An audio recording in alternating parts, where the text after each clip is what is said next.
ملک نے یہ ایک زمین کی مثال دے کے آگے اس کا نتیجہ بیان کیا۔ بلبلۃ الطیب یخرج نباتہ بإذن ربہ۔ زمین اگر زرخیز ہو، زمین اگر زرخیز ہو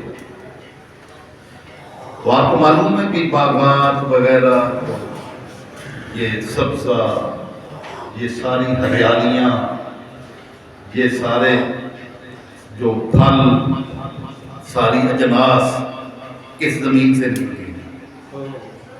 کس سے نکلی ہیں؟ زرخیز زمین۔ والبلد الطیب یخرج نباتہ بإذن ربہ۔ یہ جو عمدہ زمین ہے، زرخیز زمین، اس سے اللہ کے اذن سے، اللہ کے حکم سے نباتات ہوتی ہیں، اس سے عمدہ قسم کے پھل نکلتے ہیں، اجناس نکلتی ہیں جو دوسرے لوگوں کے لیے نفع بخش ہوتی ہیں، اور ہر انسان اس کے ذریعے سے اپنی زندگی گزارتا ہے۔ یہ مالک نے مثال دے کے ارشاد فرمایا والذی خبث، اور جو کلر والی زمین ہوتی ہے، خراب ہوتی ہے، لا یخرج الا ناکدا، اس سے بہیڑے نکلتے ہیں، وہ بدبودار قسم کے پودے جن کو ہاتھ کی لگائیں تو کئی کئی دنوں تک ہاتھ سے بو نہیں جاتے، وہ کس سے نکلتے ہیں؟ وہ اروڑیوں سے نکلتے ہیں، گندی زمین سے نکلتے ہیں۔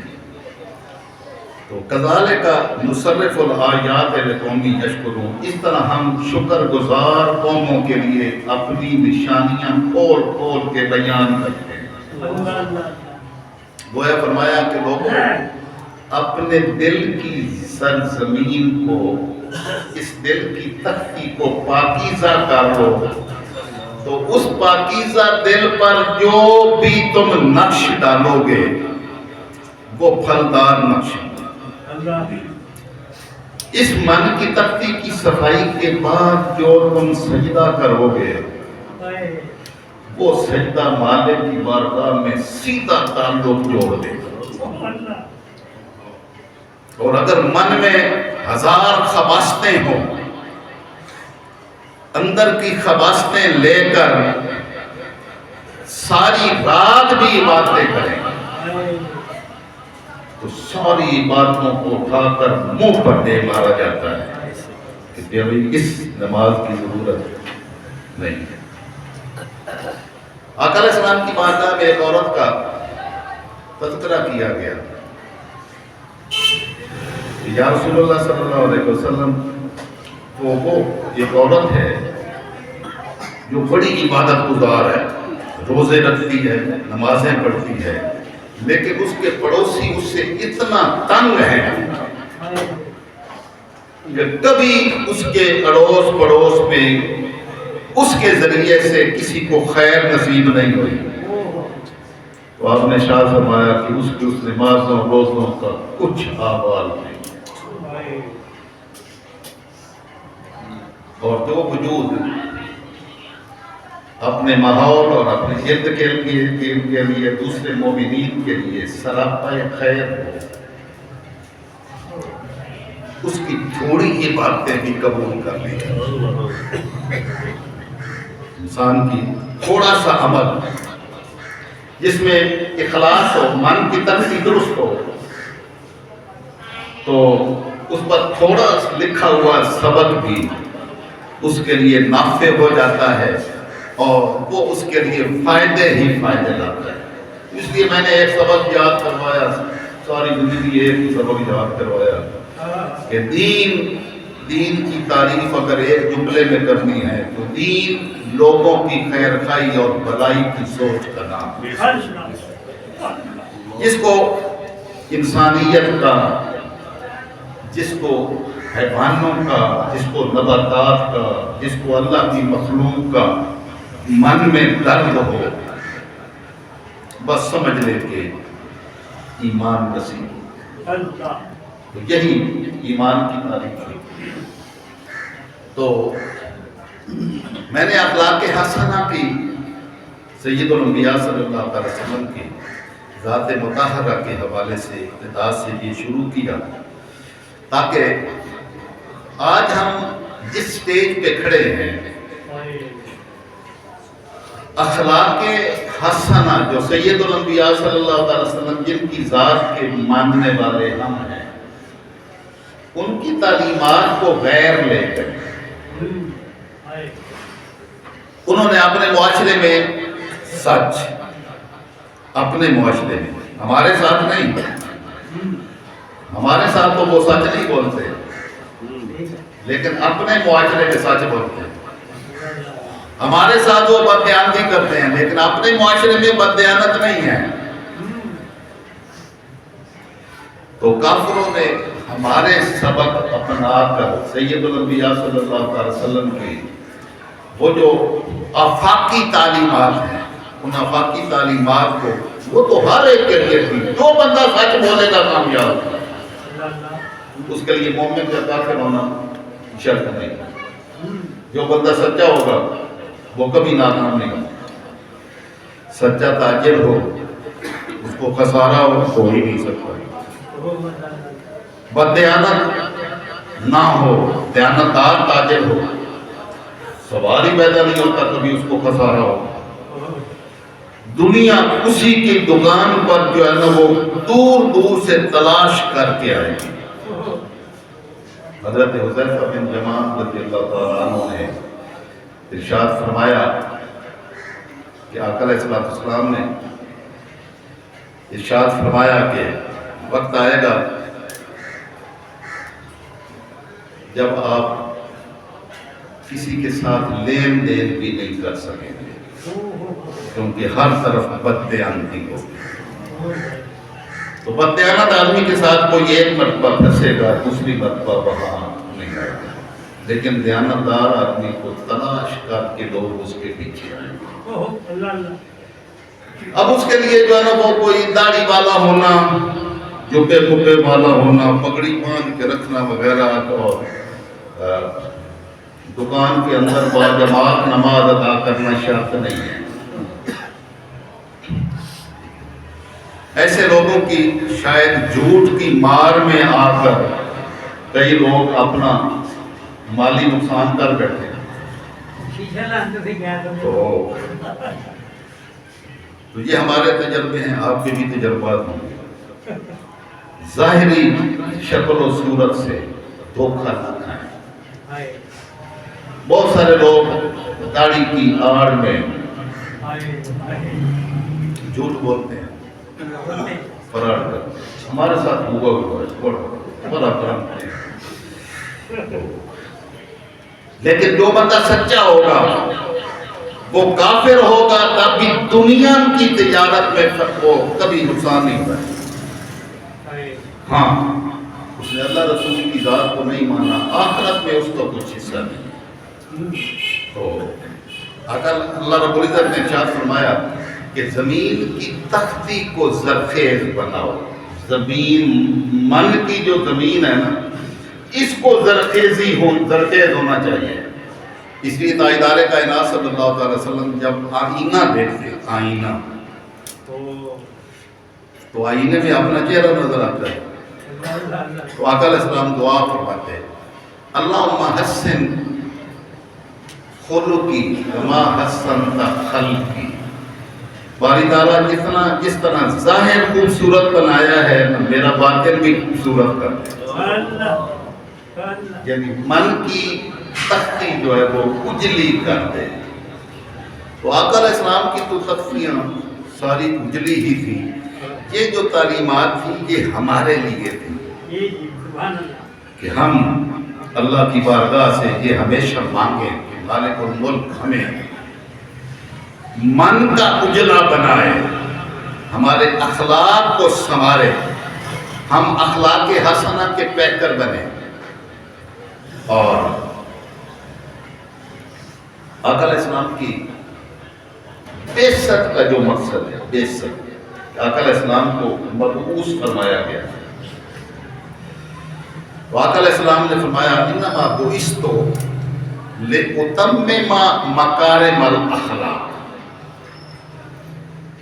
بس یقیناً جو میری بعثت ہوئی ہے، مجھے جو بھیجا گیا ہے، دنیا میں بھیجا گیا ہے، وہ صرف ایک مقصد کے لیے بھیجا گیا ہے کہ میں لوگوں کے اخلاق سنبھالوں۔ تو مقصد رسالت تاجدار کائنات صلی اللہ علیہ وسلم کی بعثت کا مقصد ہے یہ من کی تختی کو اجلا کرنا ہے۔ یہ آقا علیہ السلام نے خود بیان کیا کہ میری بعثت کا مقصد صرف یہ ہے۔ اب ہم اگر اپنے من میں جھانک کے دیکھیں تو ہمیں اندازہ ہوگا کہ ہمارے من کی تختی کتنی اجلی ہوئی ہے، کتنے من کی چادر صاف ہے اور سفید ہے۔ آقا علیہ السلام نے فرمایا کہ اللہ نے ہر بچے کی پیدائش فطرت اسلام پر رکھی ہے، یعنی من کی چادر بالکل سفید ہوتی ہے۔ جب وہ دنیا میں آتا ہے تو پھر جب انسان کوئی ایک گناہ کرتا ہے، یعنی اللہ رسول کے حکم سے انحراف کرتا ہے، غلطی کرتا ہے، تو اس دل کی تختی پر، اس سفید چادر پر ایک کالا داغ لگ جاتا ہے، نقطہ۔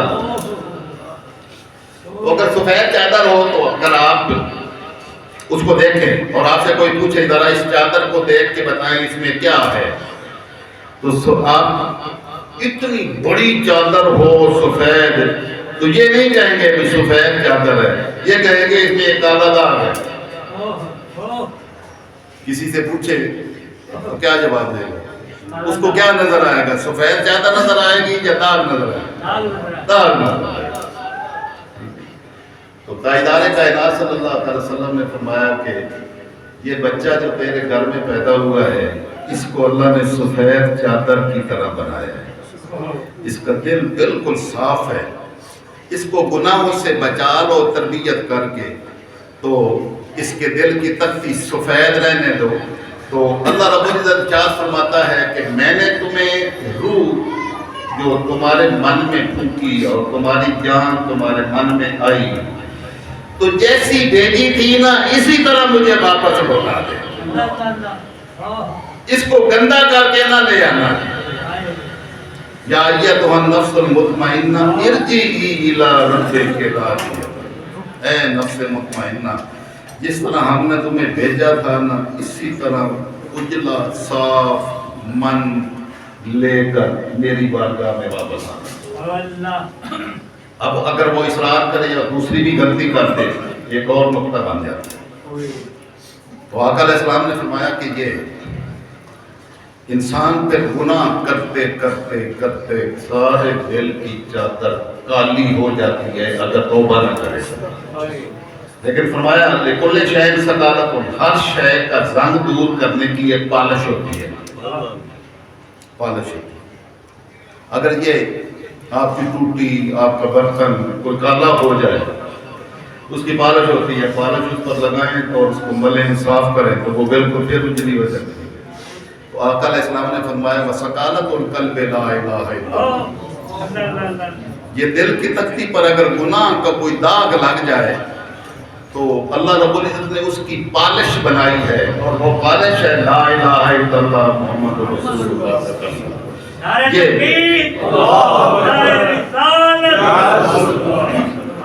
یہ اگر پڑھے تو وہ سائیکل ہو جائے گا، یعنی وہ داغ دھل جائے گا۔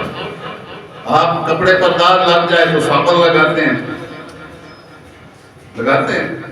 صابن لگانے سے وہ پھر صاف ہو جاتا ہے، داغ دھل جاتے ہیں، ٹھیک ہے۔ اس طرح دل پر بھی داغ لگتے ہیں، تو ادھر صابن یہ مٹیریل میں سے اس کو دھونے کا طریقہ ہے، اور من میں اگر داغ لگے تو اللہ کا ذکر اس داغ کو دھو دے۔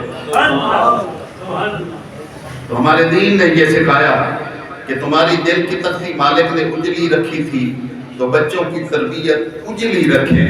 یہ نہیں ہے کہ بچے کو بھیجیں بھائی باہر کوئی آیا ہے تو ان کو کہے ابو گھر پر نہیں ہے، تو وہ جا کے کہے گا کہ ابو کہہ رہے ہیں کہ وہ گھر میں نہیں ہے،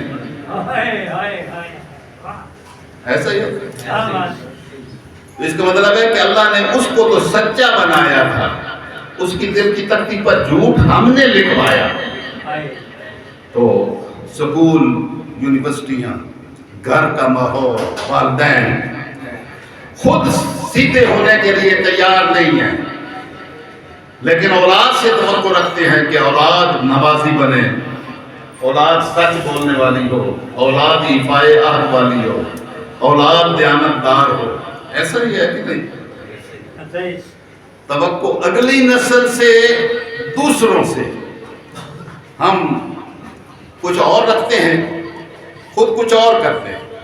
تو اس لیے تربیت کی بنیاد یہ ہے کہ جو چیز آپ دوسروں میں دیکھنا چاہتے ہیں وہ پہلے اپنے اندر دیکھیں، اپنے اندر سے شروع کریں۔ ہم ساری دنیا کو ٹھیک کرنا چاہتے ہیں لیکن اپنے آپ کو ٹھیک کرنا نہیں چاہتے۔ ایک تبلیغی جماعت کا ایک وفد جو ہے وہ باہر کسی ملک گیا، تو انہوں نے وہاں سے وضو شروع کر کے تو جوتے اٹھائے اور جوتے اٹھا کے اندر لے گئے مسجد کے اندر۔ انہوں نے کہا بھی کہ ادھر باہر رکھنے تھے، ادھر باہر جو ہے وہ سائڈ پہ جگہ بنی ہے تو وہاں جوتے رکھتے تھے، جوتے اندر کیوں لے آئے؟ تو انہوں نے کہا بھی یہ جوتے چوری ہو جاتے ہیں۔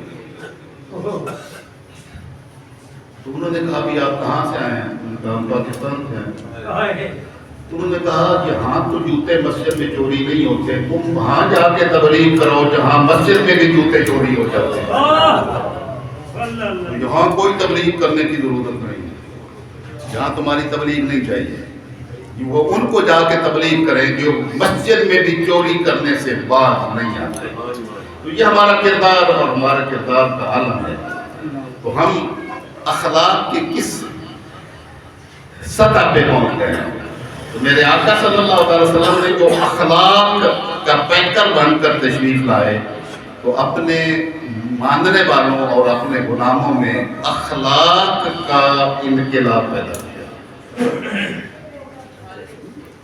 ہم نمازیں بھی پڑھیں، بددیانت بھی ہوں،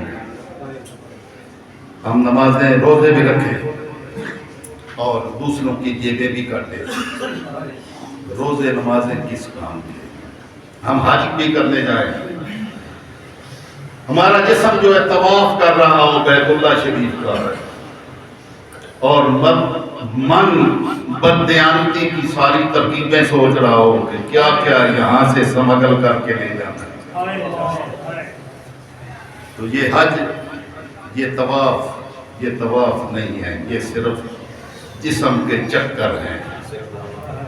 تبدیلی تب آئے گی جب من چینج ہو۔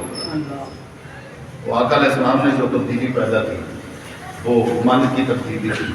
بس ایک سبق ہی اگر یہاں سے آج کی اس گفتگو سننے کے بعد من میں عہد کر کے لے جائیں کہ ہم صرف ظاہر کی شکل کے مومن نہیں بنیں گے، اپنے من میں ایمان کا نور اتارنے کی کوشش بھی کریں گے۔